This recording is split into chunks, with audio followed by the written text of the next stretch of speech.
The three-armed scale.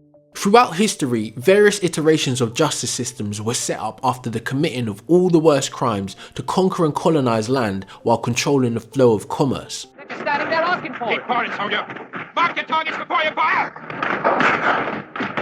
After the dust settles from ideological genocides and wars fought by strong and barbaric men for control, their actions get justified in history by weaker men who set up the systems or polis in the aftermath of land grabs and wars.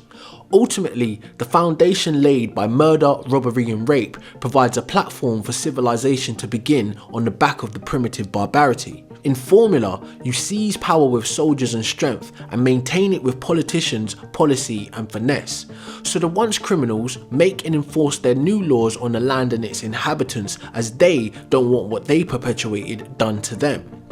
This formula brings into being the ironic chain reaction that is, order precedes chaos and laws precede crimes. Where wrongdoing is concerned, revenge and justice become interchangeable and sometimes synonymous in some instances. But the ethical problem is lawmakers never abide by the laws as they would have to provide remedy to the people they originally imposed the system on in the beginning. Outside of commentary on the origins of the justice system, the ever-shifting subjectivity of morality permits man to live in accordance with his own interpretation of justice, thus allowing for honourable and dishonourable pursuits of his ideals. Justice, as a character and an idea, doesn't play fair. In a land where all men have two hands, justice has three. Your side, my side and the truth. Even in the absence or interchanging of the two sides, truth should still remain. So in order to maintain the balance of the scale that represents the justice system, you have to operate from outside of the concept to hold the scale and establish one rule and one order, which means killing off all other versions of justice or numbers in this instance until there is only one. But by the constant suppression of all the other numbers, you inadvertently arrive at a two-party system, two entities vying for the control of justice as number one. Each time you cut down number two, another party takes its place. But what does any of this have to do with Afro Samurai, you ask? This system is exactly what Afro's father was trying to protect him from, but unintentionally played right into, the game of obtaining and maintaining power. Whether for good or bad intentions, this cycle is what separates fathers from sons and men from gods. Damn it. All these damn headbands do is make dead buddies and orphans. You hear me, Afro? Dead buddies and orphans. Sins of the father. Faced with the reality of his father's unjust beheading by justice, young Afro is launched into a world of childhood trauma, the likes that follows him from the tail all the way back to the head of the Ouroboros, PTSD. The quietness of Afro shows his experience of the world takes place mostly inside of his mind, with few words to spare across the entire series. Sadness has left him with the bitter taste of seriousness from a young age. The trauma he experienced shapes not only his future, but his psychological formatting and identity as a child. His outlook on life becomes one of a battle-hardened Ronin as he is now mentally fragmented from the trauma and alienated from a normal childhood away from bloodshed and death. After cheating with his third arm to kill Afro's father, Justice hands the number 2 headband to Afro and goads him into taking up the same path of destruction his father, Justice and all before them have walked for revenge and power. Afro is orphaned on a spot and left to fend for himself, where he will be relentlessly pursued and attacked for the number 2 headband. 1, because he doesn't understand what he's actually carrying, and 2, simply because he is his father's son. Half dying from neglect and starvation, Afro wanders the land as a child with the rotten head of his dad inside of a bag. At this point it's not clear what his intentions are, however the carrying of his father's head represents his mourning and the metaphysical reality of DNA. Aside from the anime meta-narrative of headbands and gods, carrying the head of your father is symbolically what you do until you become your own man. Your education, ideals, living circumstances all come from what has been poured into you as a child, but the day comes where you yourself represent the head of your father's lineage. With the preloaded DNA of a master swordsman and a future headband holder, all that is left is for circumstances to trigger the chain of events that will cement Afro's destiny as a number 1 headband holder. Hey, there's someone I want you to meet. This is Afro. Afro, this is Sio, my sister. Oh, hi Afro. Oh, hi. He's a newcomer at the sword school, but he's real good. Almost as good as me. He's like a brother. Brother? Uh-huh. So, I guess that makes you my brother too. Yeah, I guess. The ties that divide. Like all wars, the casualties are not only the soldiers but their innocent families. The everlasting conflicts leave countless orphans in their wake, some only living as survivors and others living as tools for men who will manipulate them back into the cycle as child soldiers and fully grown warriors. Afro is taken in by a swordsmaster who plays father to a group of orphan children. He becomes fond of the group and begins to learn about friendship and how to fight from them and the master. He builds his first bonds outside of his connection with his father and his destiny, but he quickly learns the reality of his path. Although the group of kids are bonded by the ties of all being orphans under this master, Afro's unique circumstances constantly ask him if he will be willing to cut these ties to continue on the path that justice has put him on. As he begins fighting and killing grown men in his pursuit of the headbands, the bloody path laid before him endangers not only him but his newfound family by living among them. Afro goes through a good number of ordeals with the group and even picks up some more emotional baggage with the loss of a close friend. Eventually, even the master is willing to kill young Afro, both for his own selfish desire and the possibility of setting Afro on a different path. But Afro cuts him down, leaving his bonds severed and his patchwork family orphaned again. This duel between him and the master represents the arc of apprenticeship coming to an end, bringing Afro a rung closer to his goal in a twisted game of snakes and ladders. By him going against the pleading of his siblings not to fight, he perpetuates the cycle that brought his own origin story into existence for his fostered siblings. The bloody path that he leaves behind him isn't much different to the one that justice left for him. We get to see these estranged siblings resurface in the future but as enemies, and we learn that not all relationships are good for you. Although it built his character as a child to make friends, it also further drove that stake of emotional fragmentation deeper into his psyche by abandoning them for his destiny. Okiku. Are you there? Yes. What is the matter, disciple Okiku? Nothing. Everything will be taken care of. Yes, hello, Brother 2 here. The Honey Trap. Aligned with the long-standing practice of systematically destroying young men's futures, we enter Afro's own Samson arc. The use of women and coitus as a weapon has been a tool in the bag of tactics of political, subversive and military groups for thousands of years. We've witnessed in our own lifetime many powerful people taken down by scandals using sirens or controlled and manipulated and blackmailed via that tool.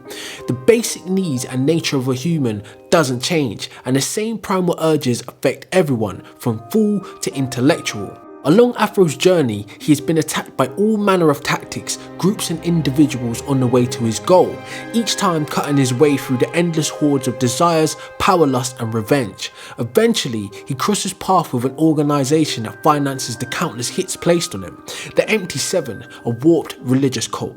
Although there are only 6 physical members, the monk's characters almost embody the 7 deadly sins. Narrowly surviving an ambush by a member, Afro is found and taken in by a woman called Utsuru in a half-dead vegetative state.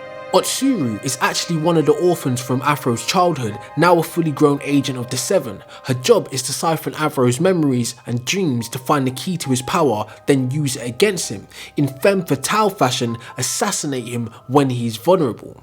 Unaware of her ulterior motive, Afro becomes entangled in her trap as she nurses him back to health. With his memories and data stolen in his sleep, all that's left is to assassinate him. The data stolen represents the history of a man, his identity, what makes him tick, and through the use of coitus, his DNA. A psychological assassination of a man is to make him vulnerable and weak by creating doubt and confusion and ultimately break him through the twisting of his emotions. Before a physical attack takes place, the honey trap accomplishes the psychological manipulation and plants the seeds that destroy men before they can reach their full potential. Now vulnerable, the Seven send a weak assassin to make sure Utsuru finishes the job, but through her own psychological hang-ups and guilt, she fails to commit to the plan and ends up a casualty of her own plot.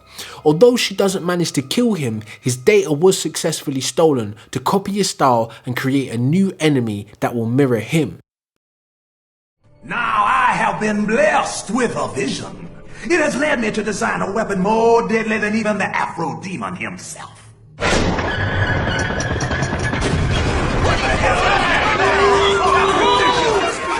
there can only be one. Making his way up the mountain in physical and metaphysical fashion, Afro must face a swarm of enemies in a game of death style setup. Like in Zelda, when Link faced off against his shadow self, so must Afro. But this time, the shadow clone comes in the form of a robot built to physically match the technique capabilities of Afro using the data that was stolen from him. The recycled and retold idea of facing off against yourself pops up in many foundational pieces of work and art, from psychology and theology to modern storytelling mediums like games and anime. There are many different ways you could look at this metaphor. In truth, the summary is that each individual must overcome their own shortcomings, be it psychologically or physically, to become their ideal self. Some choose to personify this idea as an internal struggle, with the psyche separated into light and dark or good and evil. In self-analysis, they seek to consolidate this split of natures using psychology like Jung to incorporate the shadow self. Others see this as a duality between physical and spiritual, or idealism versus materialism, in a battle to depart from carnal pleasures and strive for enlightenment. But unlike the symbolic yin-yang interplay of Ninja and Afro, Afro versus the robot represents truth against falsehood, flesh against metal. At one point in the fight, Afro doubts his own capabilities against his foe, partly because of his fear to confront himself, and partly because of the mirrored immense power and technique he possesses. In and outside of the battle, there is a sub-narrative of man versus machine at play against the backdrop of Okazaki's world. The Afro Samurai universe is comprised of futuristic and ancient elements, playing on traditionalism and modernism. Technology is present throughout the world, but it is still operating like an antiquated feudal Japan. We see this power struggle between traditional and modern symbolised in the very first fight scene between Afro Senior and Justice, sword against guns, time versus the ever-changing landscape of warfare where humans evolve as masters of destruction. You have the basic skills, but your eyes give you away. Become unpredictable. Strike from your subconscious mind. Let your moves flow out from your individual essence.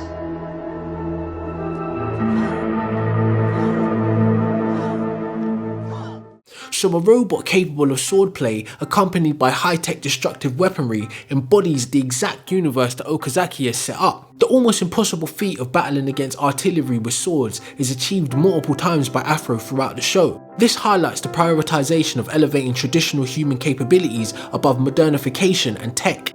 Afro comes out on top against the android-style robot by surpassing his capabilities and ascending his skill to godly heights. When analysed, the true triumph appears when you overcome and outgrow the older version of yourself. The older version of Afro, which the robot is based on, is unable to ascend and evolve like the flesh original, thus sealing its mimicking fate.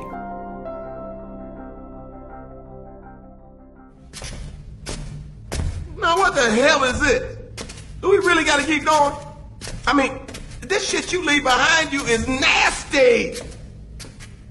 Do as you please. Jesus, you crazy, man.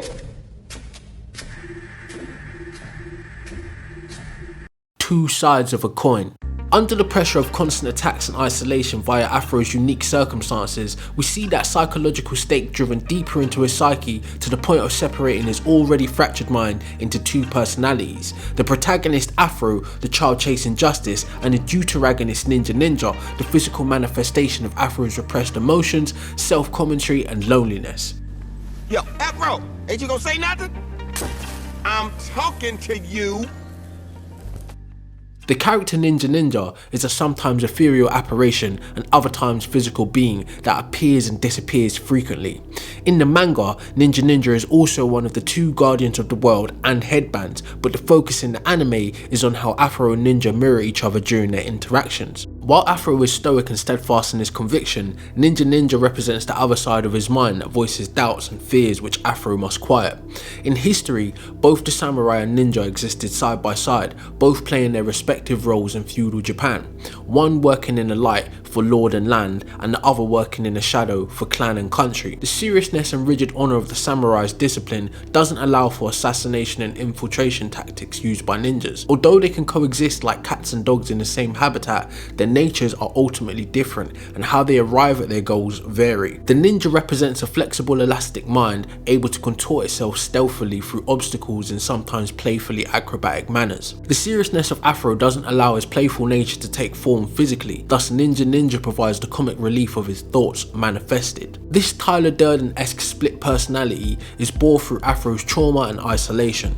Afro's subconscious mind looks out for him in the form of Ninja. After all, who would be able to communicate with a travelling target outside of himself? Naturally, there would be some kind of effect from a constantly hunted lifestyle, and that effect comes in the form of Ninja. But with every imaginary friend, the day comes when you have to say goodbye.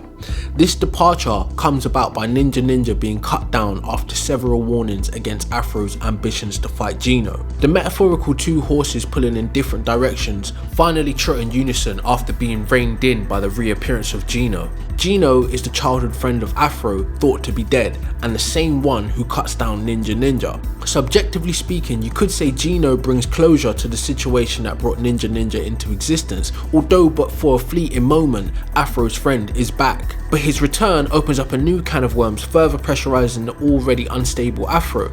With a refined calmness reaffirming his resolve to fight against his once friend, Afro overcomes a part of his trauma and breaks through a mental barrier. Although Ninja appears as if he is dying after being struck, the last thing he does is a type of ninjutsu that whisks him into the wind. So even though he voices his departure from Afro, it doesn't mean he is no more, it just means his job is done for now, leaving only one. The world is lost. All is chaos and pain. It's time for someone to take control. It's time for a man to use absolute power for the cause of ultimate peace. It's time for a man to rid the world of conflict and allow all men and women, young and old, to live in tranquility. It is time for man to become God where God has failed. The true face of justice. Afro's John Wickian existence finally maroons him before a Truman Show painting of his own.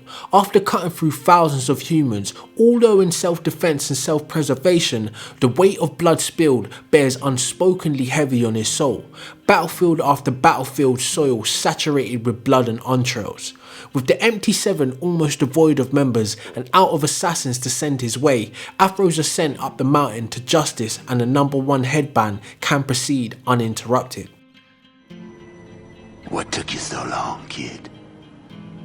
I got tired of waiting, so I was just thinking of calling and leaving you a voicemail. He had played the role set out for him by his predecessors, pursuing revenge and power, and played it excellently. At any time he could have chosen to walk a different road, laid down his sword and the headband, but he refused. With truth playing the ballast of the seesawing scales, #1 and #2 were about to meet. Now, the game, manga and anime all vary in the telling of this saga, but for the purpose of following the timeline in the anime, we'll focus on the interaction between Afro and Justice there. Among the bones of the fallen warriors, we see the various numbered headbands counting down to the final two spread out across the room. This room doesn't exist in the natural earth of the show, it's almost a realm unto itself, only entered through a portal forged by the path walked by #1 and #2.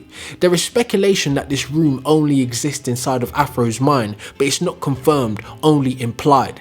It's in this superposition space that Justice operates from, not only as a character, but as an idea. Afro finds a warped, dried and dehydrated being sat at the end of a room in a throne-like chair. That being is the aged and now dead Justice that murdered his father. Justice's goal was to become a god, and inadvertently Afro was both his apostle and adversary. Each battle he endured was like a prayer to the one who sent him off on his journey. Each drop of blood he spilled was like libation poured. The tiny thread pulled from fate's tapestry at the beginning of the show is finally beginning to unspool. You can now imagine the twisted irony of what revenge gets you, the chaos that begets order, the crime that requires justice, a never-ending self-consuming cycle personified by the Ouroboros, one replaced by two, two replaced by three, until the end of time. The barbarous foundation of justice is still playing its masterful symphony, the third element that begun it all still pulling the strings from outside of the room. The corpse of justice begins to reanimate from the energy of anger and hate, with his body metaphorically rehydrating from all the blood spilled to reach him. It's at this point the viewer is forced to ask himself if Afro's road was truly justifiable, and if so, was not Justice's. He killed one man, Afro killed many to get to him. All of this happening because Afro is seeking justice, ironically. The cycle perpetuated to quench his own self-righteousness with an eye for an eye. All the metaphysical elements of the encounter aside, the showdown begins. Is that it? And I thought you loved your pappy. I thought all those souls you sent to heaven behind you mattered. But only now you see. Your little anger is just a sea spray of blood in the endless ocean of this world's killing. It's got no end and no beginning. Just the strong and the dead. Only cursed ones like you and I can stomach this truth.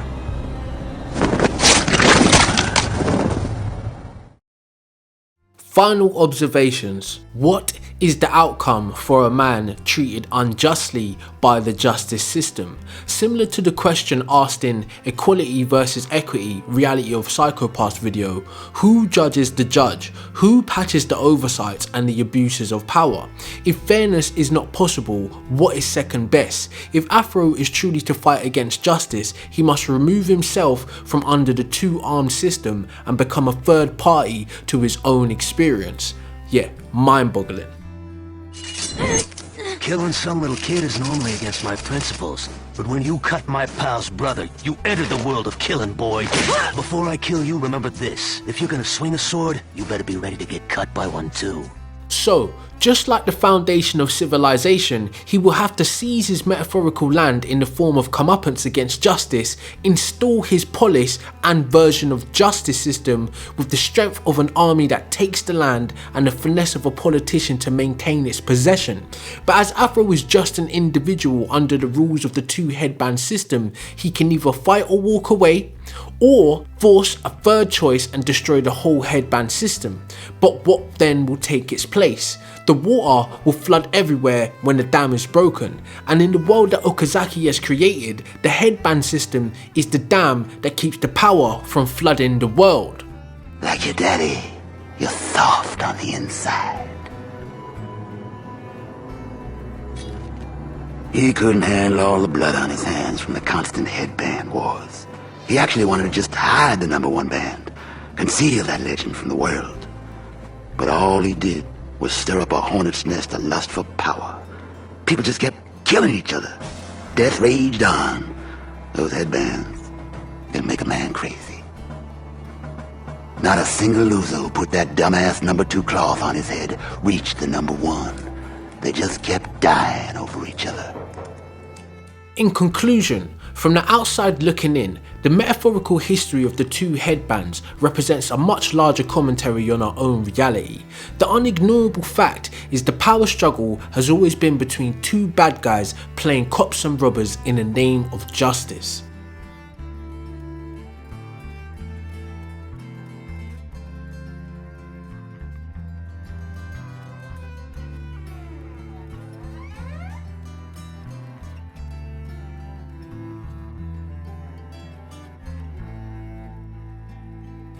Thank you for making it to the end of the video. QR code on the screen, feel free to donate, and don't forget you can click here to check out our latest videos. Until next time, let's hunt.